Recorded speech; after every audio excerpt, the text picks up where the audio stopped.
여러분에게 있길 바랍니다. 네. 그러면 교회 하면 어떤 그림이 그려집니까? 십자가가 있는 웅장한 건물? 아니면 함께 모여 소리 높여 찬양하는 모습이 그려집니까? 아니면 조용하고 거룩한 예배가 여러분 그려집니까? 그러면 세품교회 하면 어떤 이미지가 그려집니까? 나눔과 사랑이 넘치는 모습? 아니면 뜨거운 기도와 찬양이 있는 예배 모습? 아니면 서로를 사랑하고 격려하고 가족처럼 지내는 모습이 그려집니까? 우리는 어떤 모임이든지 공동체든지 모습이 그려지고 떠오릅니다. 어떤 모임 하면 그 그림이 그려지지 않습니까? 그것은 그 공동체가 바라보는 것과 추구하는 가치를 나타내 줍니다. 진짜 그 공동체에서 일어나고 있는 일을 보여주고 있는 것이 어떤 모임 하면 우리 마음에 떠오르는 그림이라는 겁니다. 우리 세품교회는 서로 사랑하고 나누고 함께 뜨겁게 기도하고 선교하는 공동체가 됐으면 좋겠습니다. 네. 자, 우리 첫 번째 따라서 하나 되었으니 지키라. 하나 되었으니 지키라. 제가 읽겠습니다. 그러므로 주 안에 갇힌 내가 너희를 권하노니 너희가 부르심을 받은 일에 합당하게 행하여 모든 겸손과 온유로 하고 오래 참음으로 사랑 가운데서 서로 용납하고 평안에 매는 줄로 성령이 하나 되게 하신 것을 힘써 지키라. 하나 되었으니 지키라 라는 것을 오늘 얘기해 주고 있는데 우리 교회가 해야 될 일을 나누고 있는 겁니다. 오늘 성경은 교회가 이제 예수 그리스도 안에서 하나 되었으니 힘써 지켜야 될 것이 있다. 자, 초대교회는 율법이 중요하다고 가르치는 율법주의자와 그리고 유대 민족주의자들이 있었습니다. 그래서 교회 안에도 강력하게 공격해 왔습니다. 바깥에서 오는 핍박과 공격보다 오히려 교회 안에서 일어나는 이런 공격이 더 어려웠었다는 겁니다. 유대주의와 율법주의 등은 오히려 힘들게 했다는 겁니다. 성도들의 마음을 갈라놓는 것이 바로 자신들의 신념, 철학, 전통적인 생각이 성도들을 더 힘들게 한다는 거죠. 그래서 오늘 성경은 나눔과 갈라짐으로부터 교회와 믿음을 지키라고 부탁하고 있습니다. 옆 사람에게 한번 부탁할까요? 믿음을 지키십시오. 믿음을 지키십시오. 여기서 지키다라는 말은 헬라어로 테라인입니다. 테라인이라는 것은 뭐냐면 이미 소유하고 있는 것을 잃어버리지 않도록 지키라는 거예요. 여러분 무엇을 갖고 있습니까? 우리가 이제 우리에게 주시는 사명들이 있습니다. 개인적인 사명이 있죠. 여러분 각자에게 주신 사명이 있어요. 어떤 분은 일을 해야 되고 찬양팀을 해야 되고 가르치는 일을 해야 되고 봉사일 이런 개인적인 사명이 있습니다. 그리고 동일하게 교회에게 주시는 사명이 있습니다. 우리 교회는 치유와 회복되어 세계를 품자 선교하는 일과 치유와 회복하는 일에 우리 교회의 사명이 있습니다. 그래서 이것이 연합이 돼서 하나로 만들어져서 교회 공동체가 온전히 된다는 겁니다. 그래서 이것을 우리에게 지키라라고 말해주고 있습니다. 이미 주신 그리스도의 복음, 교회에 주신 사명과 은혜를 지키라고 말해주고 있습니다. 오늘 어떻게 지키라고 말하고 있냐면 부르심은 일에 합당하게 행하여 지키라라고 말해주고 있습니다. 한번 먼저 우리에게 주신 사명이 있습니다. 여러분 어떻습니까? 사명은 지키라라고 말해주는데 저는 이 교회 공동체가 가장 먼저 지켜야 될 게 뭐냐면 옆 사람에게 한번 진지하게 얘기해 주십시오. 예배의 자리를 지키십시오. 이것이 바로 우리가 제일 먼저 해야 되는 것이 우리에게 주신 사명이 예배의 자리를 지키는 겁니다. 또 한번 할까? 기도의 자리를 지키십시오. 하나 더 할까요? 말씀의 자리를 지키십시오. 이것이 지키는 겁니다. 근데 지키는 방법을 얘기해 주고 있어요. 자, 지키는 방법을 읽어볼까요? 2절과 3절 시작. 모든 겸손과 온유로 하고 오래 참고 사랑 가운데서 서로 용납하고 평안의 줄로 성령이 하나 되게 하신 것을 힘써 지키라. 교회가 지키라고 했는데 어떻게 지키냐면 내 힘으로 지킬 수 없으니까 겸손과 온유와 오래 참음과 사랑 가운데서 하랍니다. 여러분 겸손은 무엇입니까? 교만하지 않는 것을 얘기하는 거죠. 남을 높이는 것을 얘기하는 거예요. 온유는 뭐예요? 온유라는 말의 그 원어적인 뜻은 여러분 말 알죠? 그 야생 말들을 이렇게 드라마나 영화 같은 데 보면 말들을 잡아갖고 재갈 불리고 길들이잖아요. 이것이 온유라는 말이에요.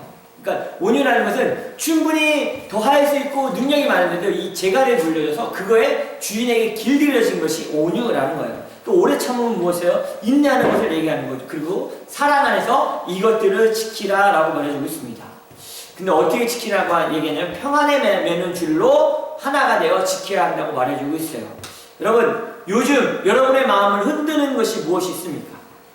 여러분의 마음을 흔드는 것들이 무엇이 있어요? 혹시 네. 여러분의 마음을 흔드는 것들이 무엇이 있습니까? 물질에 대한 두려움이 혹시 있습니까? 미래에 대한 불확실성입니까? 아니면 관계에 어려움이 있습니까? 우리는 우리 마음을 잘 못 지키는 방법이 이런 것들 때문이죠. 네. 이 감정이 막 스트레스 받았어. 어려운 일이 있었어. 그리고 뭐 월세도 내야 되고 또 뭐 해야 되는데 돈이 없어.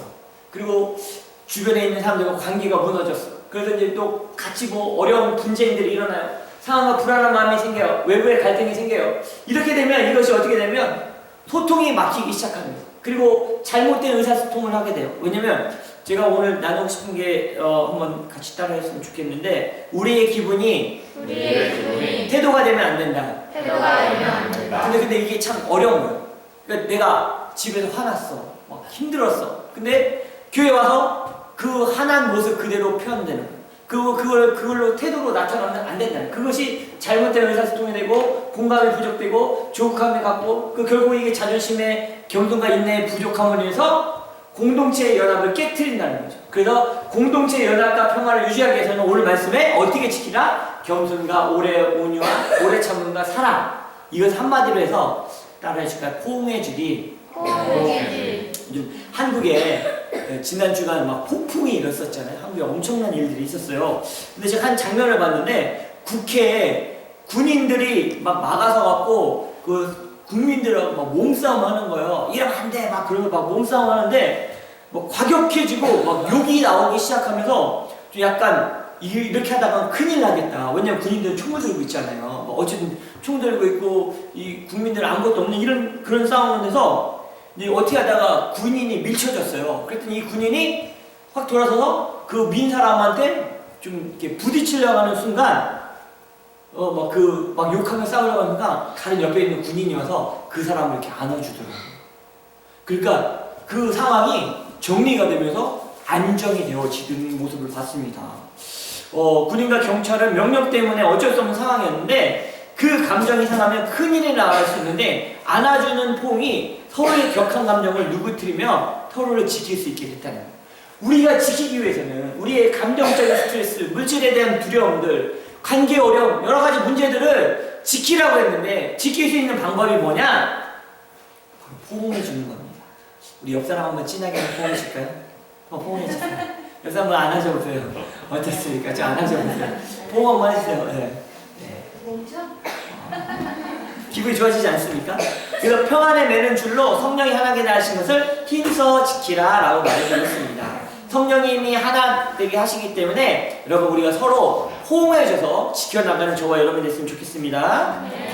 다음은 뭐냐면 따라합시다. 은혜를 주셨으니 섬기라. 자, 7절부터 12절의 말씀이 우리가 읽었던 말씀이에요.